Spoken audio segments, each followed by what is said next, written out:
بسم اللہ الرحمن الرحیم۔ مواہب ربانیہ، نسبت کی علامات اور اس کی چند مثالیں۔ ارشاد فرمایا کہ حکیم الامت مجدد الملت مولانا تھانوی رحمۃ اللہ علیہ کی تحقیق ہے کہ خدا جس کو نسبت عطا کرتا ہے اس کو خود احساس ہو جاتا ہے کہ آج میں صاحب نسبت ہو گیا، جیسے جب کوئی بالغ ہو جاتا ہے تو اس کو پتہ چل جاتا ہے، رگ رگ میں ایک نئی جان آ جاتی ہے۔ اور دوسری مثال یہ کہ جس ہرن میں مشک پیدا ہو جاتا ہے اس کو پتہ چل جاتا ہے کہ میرے نافے میں مشک پیدا ہو گیا، پھر وہ سوتا نہیں، کھڑے کھڑے اونگ لیتا ہے اور چوکنا رہتا ہے کہ کہیں کوئی میرا مشک نہ چھین لے۔ اسی طرح جس کو نسبت معلّہ عطا ہوتی ہے وہ ہر وقت اپنے قلب و نظر کو بچاتا ہے، ہر وقت چوکنا رہتا ہے کہ کہیں کوئی حسین نہ آ جائے جو میرے ایمان کو چھین لے۔ نہ کوئی راہ پا جائے نہ کوئی غیر آ جائے، نہ کوئی راہ پا جائے نہ کوئی غیر آ جائے، حریم دل کا احمد اپنے ہر دم پاس با رہنا، حریم دل کا احمد اپنے ہر دم پاس با رہنا۔ جس کو اپنے قلب کی پاسبانی کی توفیق نہ ہو، سمجھ لو کہ ابھی اس کے دل کو نسبت کا مشک عطا نہیں ہوا۔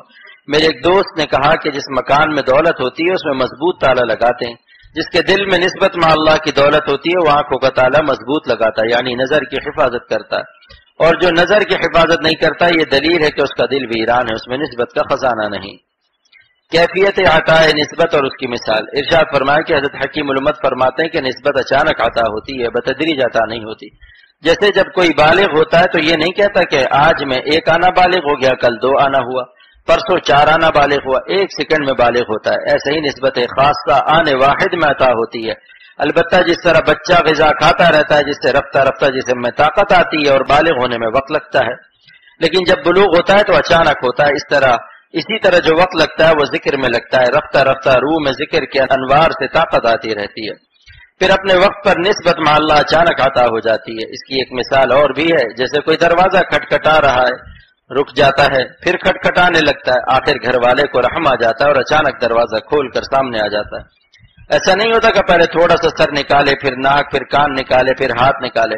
اسی طرح نسبت بھی اچانک عطا ہوتی ہے، تدریجن نہیں۔ اسی کو مولانا رومی رحمۃ اللہ علیہ فرماتے ہیں، گفت پیغمبر چکو بھی درے، گفت پیغمبر چکو بھی درے، عاقبت بینی ازاں در ہم سرے، عاقبت بینی ازاں در ہم سرے۔ پیغمبر علیہ السلام نے فرمایا کہ اگر تم کسی دروازے کو برابر کھٹکھٹاتے رہو گے تو ایک دن دروازہ ضرور کھلے گا اور دروازے سے کوئی سر ضرور نمودار ہوگا۔ جو لوگ اللہ اللہ کر رہے ہیں وہ گویا اللہ کے دروازے کو کھٹکھٹا رہے ہیں۔ ملا علی قاری رحمۃ اللہ علیہ لکھتے ہیں کہ الذاکر کالواقف علی الباب، جس کو ذکر کی توفیق ہو گئی گویا وہ اللہ کے دروازے تک پہنچ گیا۔ بس ایک دن اللہ کو رحم آ جائے گا کہ میرا بندہ کتنے دن سے میرا دروازہ کھٹکھٹا رہا ہے۔ خواجہ صاحب رحمۃ اللہ علیہ فرماتے ہیں، کھولیں وہ نہ کھولیں اس پہ ہو کیوں تیری نظر، کھولیں وہ نہ کھولیں اس پہ ہو کیوں تیری نظر، تو بس اپنا کام کر یعنی صدا لگائے جا، تو بس اپنا کام کر یعنی صدا لگائے جا۔ ہمارا کام اللہ اللہ کرنا ہے، اپنا دروازہ کھول کر اپنا نور نسبت داخل کرنا یہ ان کا کام ہے۔ حق تعالیٰ کی اپنے خاص بندوں سے محبت کی دلیل۔ ارشاد فرمایا اللہ تعالیٰ نے اپنے اولیاء کی چال تک کو قرآن پاک میں نازل فرمایا، یمشون علی الارض ہونا، میرے خاص بندے زمین پر تواضع کے ساتھ چلتے ہیں۔ کیا یہ اللہ تعالیٰ کی اپنے بندوں سے محبت کی دلیل نہیں ہے؟ جس کو اپنے بیٹے سے بہت محبت ہوتی ہے وہ کہتا ہے کہ دیکھو ہمارا بیٹا کیسے چلتا ہے۔ وعباد الرحمن الذین یمشون علی الارض ہونا، اس پوری صورت میں اللہ تعالیٰ نے اپنے بندوں کی رفتار، گفتار، کردار و اطوار کو بیان فرمایا ہے، جو بندوں سے اللہ تعالیٰ کی انتہائی محبت کی دلیل ہے۔ قرآن پاک سے ختم نبوت کی عجیب و غریب دلیل۔ ارشاد فرمایا کہ ختم نبوت کی عجیب و غریب دلیل ایک عالم نے دی۔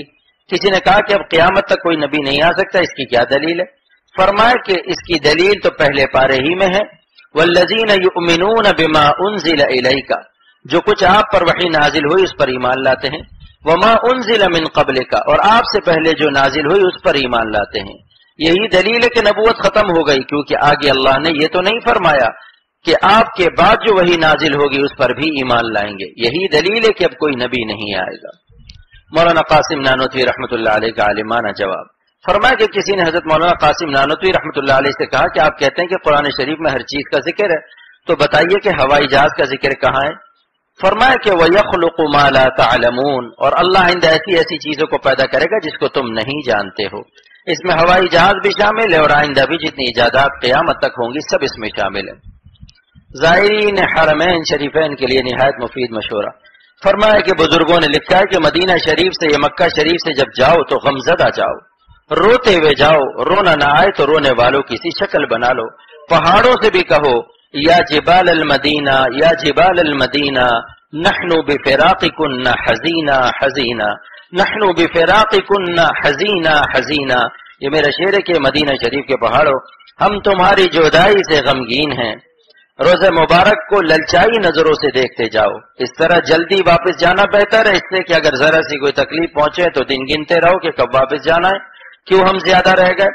یہاں رہنا اور یہاں کی تکلیفوں میں بھی مزہ آنا یہ بڑے عاشقوں کا کام ہے، ہم لوگ یہ پہلوانی نہ دکھائیں، لہذا اتنا رہو کہ دل نہ بھرے اور پیاس لے کر واپس آ جاؤ کہ کاش ابھی اور رہتے۔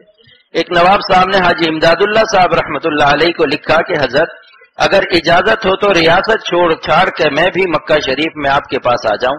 حاجی صاحب رحمۃ اللہ علیہ نے فرمایا کہ نہیں، آپ یہاں آتے جاتے رہیں، مستقل نہ آئیں، کیونکہ یہ بہتر ہے کہ آپ کا جسم ہندوستان میں رہے اور دل یہاں مکہ شریف میں رہے، بجائے اس کے کہ جسم یہاں رہے اور دل ہندوستان میں رہے۔ اللہ پاک عمل کی توفیق عطا فرمائے۔